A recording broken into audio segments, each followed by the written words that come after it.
which are an extension of gratitude to the PSASA community for the platform to share my insights and perspectives with you.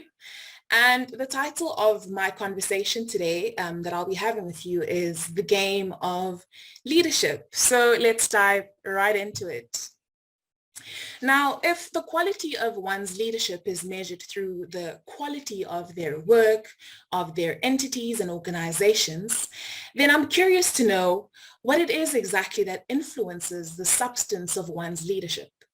So while we linger around in a quest to discover the secret, right, to find out what exactly is it about the substance of leadership that sets apart the best from the rest, what it is and this mighty mysterious secret that enables one to take a bright idea from being merely an idea to having it manifest and coming to life. What moves ideas to becoming real life things? What moves startups to becoming the best entities of our times?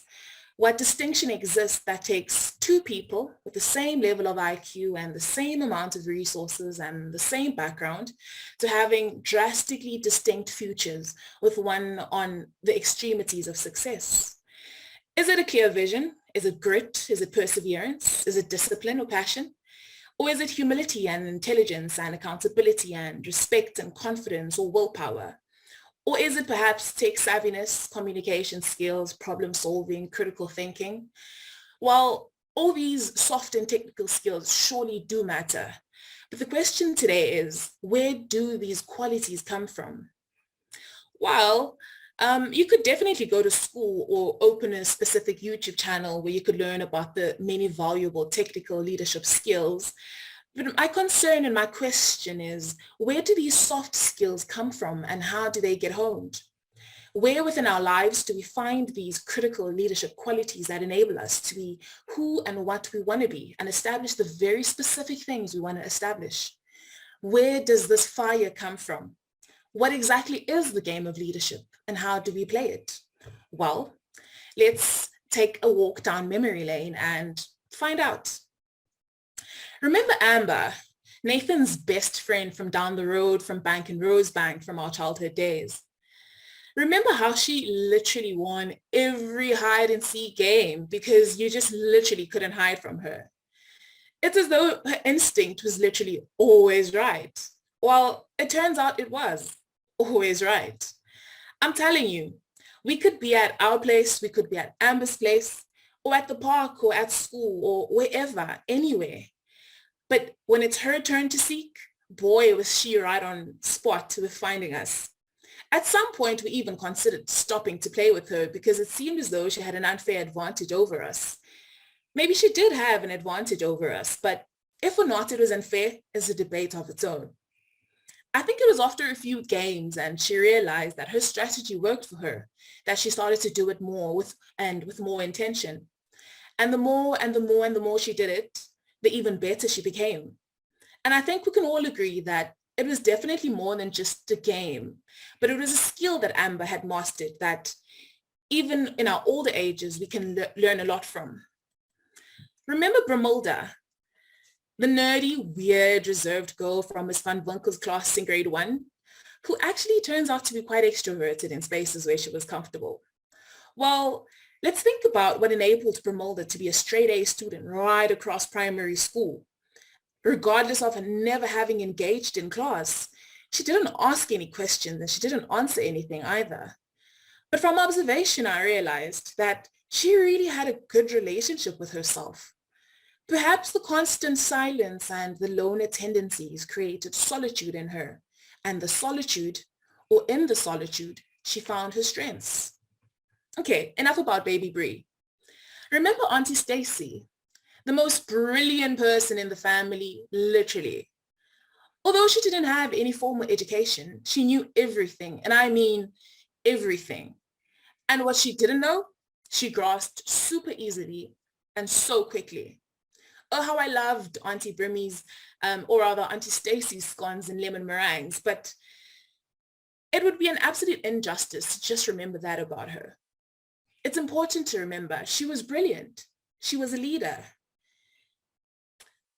Oh, there were so many lovely things to learn from her, and from her morning routines of waking up early, sitting in the sun, listening to music, meditating. She was a very wholesome lady, and she filled us with so much gratitude. From observing her, I also realized that she too was in a very great position with herself. So what is this game of leadership exactly, and how do we play it? The theory is quite simple. The best leaders lead themselves first. The best leaders take instruction from within, which guides all external decisions and actions. Whether you call it intuition, your higher self, your gut feeling, or however else you relate to it and understand it. Being led from your inner self results in an energy that radiates positive results and mobilizes the right people at the right time who are willing to serve your ideas till they come to life. Therefore, I argue that you lead by being led by yourself. I initially used, or rather I intentionally used an animation theme because there's something about our younger selves that resonates more with our inner selves.